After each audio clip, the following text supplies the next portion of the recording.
Selamat pagi Bapak Ibu sidang jemaat dimanapun saudara-saudara berada. Pagi ini bersama saya dengan Penatua Ambu dari Lingkungan Pelayanan 2 di KE Parangkas 1.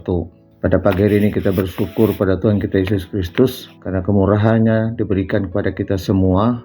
Dan kita pagi ini tentu bangun dengan pagi yang indah dan mempersiapkan diri dengan segala kasih dan karunia Tuhan dalam kehidupan kita. Pagi ini kita akan membaca firman Tuhan yang terambil dari Yefanya pasal 2 ayat 13-15 yang dengan kemurahan Tuhan akan kami bacakan demikian. Bapak Ibu, sebelum kita membaca firman Tuhan, baiklah kita bersama-sama berdoa. Bapa yang pemurah, Bapa yang kami kenal di dalam Yesus Kristus Tuhan, kami bersyukur karena kemurahan-Mu kami ada di tempat ini dan di tempat kami masing-masing. Karena kemurahan-Mu sepanjang malam tadi kami telah beristirahat dan dengan kemurahan-Mu Engkau bangunkan kami semua pagi ini. Karena itu Bapa, pada hari ini kami semua bersedia untuk mendengar firman-Mu.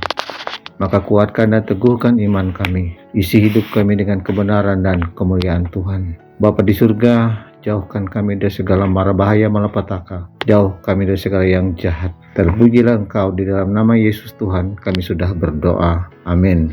Yefanya pasal 2 ayat 13-15 yang demikian bunyinya. Dia akan mengacungkan tangannya terhadap utara, akan membinasakan Asur, dan akan membuat Niniwe menjadi tempat yang sunyi sepi, kering seperti padang gurun. Dan di tengah-tengahnya akan berbaring kawanan binatang, yakni segala macam binatang hutan, baik burung undan maupun burung bangau akan bermalam di hulu tiangnya. Burung pungguk akan berbunyi di tingkap, burung gagak di ambang pintu. Pemapan dari kayu aras telah tersingkap. Itulah kota yang beria-ria penduduknya, begitu tentram, dan yang berkata dalam hatinya, hanya ada aku dan tidak ada yang lain. Betapa dia sudah menjadi tempat yang tandus, tempat pembaringan bagi binatang-binatang liar. Setiap orang yang lewat daripadanya akan bersuit dan mengayun-ayunkan tangannya. Demikian firman Tuhan pagi ini. Yang berbahagia ialah setiap orang yang mendengar firman Tuhan dan yang memeliharanya.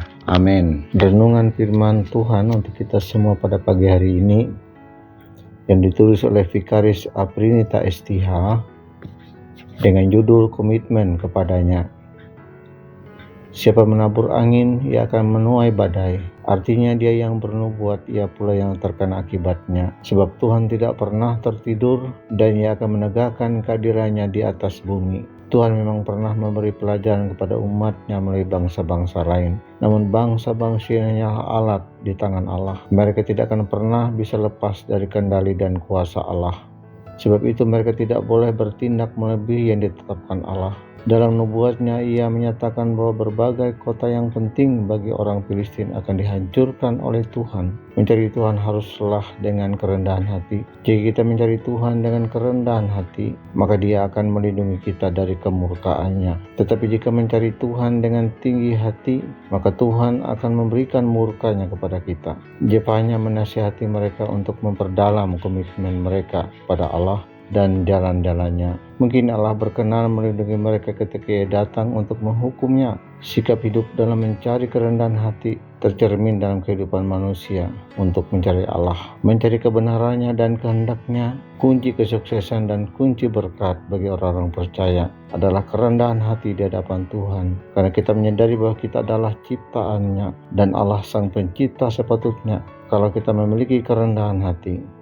Dari nubuat Yefanya maka jelas untuk kita bahwa sikap acuh tak acuh adalah dosa. Jadi dosa bukan hanya ketika kita melakukan pelanggaran terhadap hukum Tuhan seperti mencuri, membunuh dan lain-lain. Tetapi dosa adalah juga saat kita masa bodoh, acuh tak acuh dan tidak peduli terhadap pekerjaan Tuhan dan sesama. Sikap yang benar adalah bersemangat dan giat melayani seperti umat di masa Yefanya. Agar luput dari murka Tuhan, mereka harus bersemangat dan bersekutu lagi dengan Tuhan. Buang sikap malas tahu dan tidak peduli. Yefanya berseru kepada umat agar mencari Tuhan, mencari keadilan dan kerendahan hati. Amin. Demikian renungan pagi ini untuk kita semua. Kiranya Tuhan memberkati semua bagi kita yang mendengarkannya. Dan jangan lupa like, komen, subscribe dan bagikan firman Tuhan.